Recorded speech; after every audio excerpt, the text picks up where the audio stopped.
मुंबई महापालिकेच्या 150 जागांवर भाजप आणि शिवसेनेचं एकमत झालंय। शिवसेना आणि भाजपनं ही संयुक्त घोषणा केलेली आहे। उर्वरित 77 जागा आहेत आणि त्या 77 जागांपैकी कोण किती जागा लढवणार याचा फैसला लवकरच होणार आहे, अशी माहिती शिवसेना आणि भाजपच्या नेत्यांनी दिली। मुंबईमध्ये भाजप आणि शिवसेनेच्या जागा वाटपाच्या वाटाघाटी सुरू आहेत आणि या जागा वाटपाच्या वाटाघाटीत महत्त्वाचा टप्पा पार पडल्याची घोषणा महायुतीच्या नेत्यांनी केली आहे। मुंबई महापालिकेच्या 227 जागांपैकी तब्बल 150 जागांवर कोण लढणार आहे, कोणती जागा कुणाला सोडणार आहे यावर भाजप आणि शिवसेनेचं एकमत झालेलं आहे। जागा वाटपामध्ये जिंकून येणं हाच एक निकष ठेवण्यात आल्याचं महायुतीच्या नेत्यांनी सांगितलेलं आहे। 150 जागा सहज जिंकू असा विश्वास सुद्धा युतीच्या नेत्यांनी व्यक्त केलेला आहे।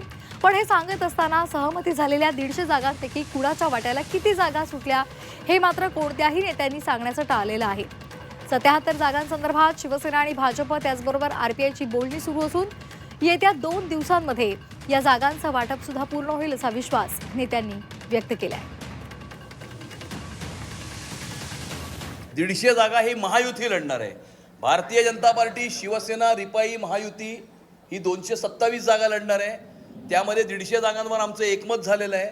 उर्वरित 77 जागांवरती चर्चा सुरू आहे आणि लवकरच पुढच्या 2-4 दिवसामध्ये त्या 77 जागा सुद्धा घोषित होतील। आमचा क्रायटेरिया हाच आहे की ज्या पद्धतीनं मुंबईकरांना आवश्यक असलेलं चांगलं प्रशासन हे मुंबई महानगरपालिकेमध्ये देणं, त्याच्यामुळं त्यांनी जे सांगितलं की 150 ठिकाणी आमचं एकमत झालेलं आहे। 77 जागा ह्या अनरिणित राहिलेल्या आहेत, त्याच्यावर देखील उद्या परवामध्ये चर्चा होईल। परंतु जागा किती कोण लढतं याच्यापेक्षा आम्ही महायुतीनं पुढे जातोय, म्हणजे शिवसेना, भाजप, आरपीआय। त्याच्यामुळे ती महायुती अतिशय चांगल्या पद्धतीनं कॉन्क्रीट असली पाहिजे, ही आमची सगळ्यांची भूमिका आहे। आणि कुठच्याही परिस्थितीमध्ये 150 जागांपेक्षा जास्त जागा हे जे आम्ही सांगितले की आम्ही जिंकणार, ते आम्ही 100% जिंकणार। पहिली गोष्ट अशी आहे की बंडखोरीची जर आम्हाला काळजी असती तर 150 जागा आमच्या फायनल झाल्या हे आम्ही जाहीरच केलं नसतं। त्याच्यामुळं आमची पार्टी म्हणजे भाजपा असेल किंवा शिवसेना असेल किंवा आरपीआय असेल, आम्ही केडर बेस आहोत। आमचं नेतृत्व देखील शिंदे साहेबांचं असेल किंवा देवेंद्रजींचं असेल किंवा आठवले साहेबांचं असेल, हे नेतृत्व मानणारी पार्टी आहे। त्याच्यामुळे असं कुठेही काय होणार नाही। जे वेट अँड वॉचच्या भूमिकेत आहे त्यांच्यासाठी मी हे बोलतो।